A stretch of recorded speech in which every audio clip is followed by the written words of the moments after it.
This is the Volkswagen e-Golf, and if you need to shift to neutral and you don't have the power in the 12-volt battery, it will not allow you. So you press this button, but nothing happens, the shifter stays locked. And there is an emergency way to do this. So first of all, you need to close this thing to let you pry out the cover. It's actually doable with your fingers.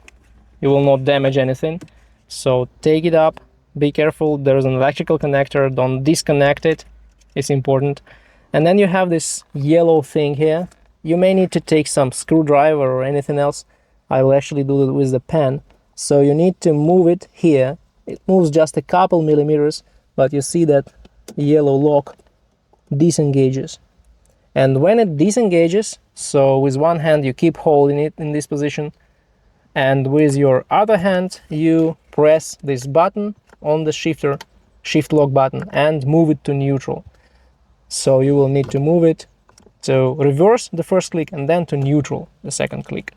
And that's how you can put it in neutral and maybe move it to a tow truck, or maybe tow it for several kilometers to the dealership or to some repair shop. So this is how it works in these vehicles.